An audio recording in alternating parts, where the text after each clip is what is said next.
Europe 1, Anne Romanoff. Oh non, mais j'ai eu un choc. Emmanuel Macron est candidat à la présidence de la République. Wow. Mais quelle surprise. Ah non, je sais pas vous, mais moi je m'y attendais pas du tout. La dernière fois que j'ai connu un suspense pareil, c'était le film Titanic. Macron, il lui a fallu 6 mois pour annoncer un truc qu'on avait compris en 6 secondes. S'il met autant de temps à réformer le pays qu'à annoncer sa candidature, il va falloir qu'on repasse au septennat. Macron avait annoncé avant-hier qu'il allait annoncer sa candidature hier et il nous a annoncé ça à Bobigny dans un garage. C'est bien la peine d'appeler ce mouvement En Marche et d'annoncer sa candidature au milieu des voitures.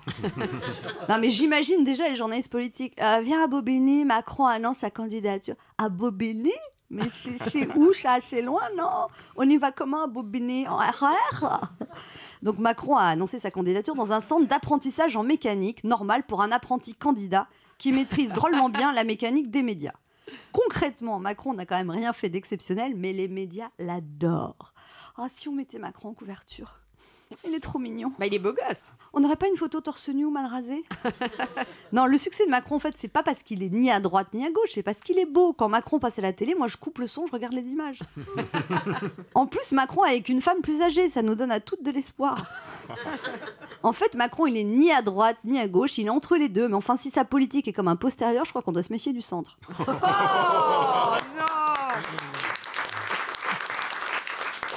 Macron a dénoncé la vacuité du système politique qu'il a vu de l'intérieur. Nous, bêtement, on pensait que quand Macron était au gouvernement, il était ministre. Mais en fait, non, il prenait des notes. Macron n'était pas ministre, il était infiltré sous une fausse identité de gauche pour espionner Hollande et le faire tomber. Critiquer un gouvernement auquel on a participé, c'est pas cracher dans la soupe, c'est mettre un cube de soupe dans un bol de salive. Alors à droite, c'est François Fillon qui grimpe dans les sondages. Les Français n'arrivent pas à se décider entre Alain Sarkozy et Nicolas Juppé. Donc ils ont opté pour la fusion des deux, Nicolas Jupion. Pardon, Alain Sarkozy. Ah pardon, François Fillon. Fillon, c'est le gars sérieux, compétent, mais jusqu'ici, il ne donnait pas envie. C'est vrai, parce que Fillon, il a quand même une tête de notaire de province dépressif le jour de l'ouverture du testament qui t'annonce que t'as que des dettes, quoi. Fillon, il est tellement honnête qu'il a annoncé que s'il est élu, il ne diminuerait pas les impôts. François, si tu dis ça, tu ne seras pas élu. Hein. C'est ça. N'empêche, Nicolas Sarkozy et François Hollande n'ont pas de chance. Ils sont toutes les deux victimes du syndrome de Brutus. 2 anciens ministres qui décident de se présenter contre eux. Comme quoi, on se méfie jamais assez des gens avec qui on travaille. Regardez Léa, comme ça, elle a l'air sympa, dévouée, bosseuse. Il y a un mois, ça fait 1 mois, je vous jure, qu'elle essaye de convaincre la direction d'Europe 1 de lancer une émission intitulée « Ça gratte, mais ça fait pas mal ». Didier Porte, il a l'air sympa. Non, d'ailleurs, il a même pas l'air sympa, mais lui, on voit, ce qui est bien, c'est direct. On voit qu'il est en rêve de me pousser dans les escaliers. C'est ça, Didier. C'est ça. Non, mais finalement, peut-être qu'Emmanuel Macron, sa motivation première, c'est pas l'ambition. Peut-être que c'est l'amour. Peut-être qu'Emmanuel Macron se présente juste pour prendre les voix du centre à Juppé. Comme ça, Sarkozy gagne les primaires.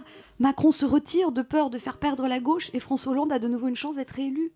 Qui a-t-il le plus beau qu'un soldat qui se sacrifie pour son chef ?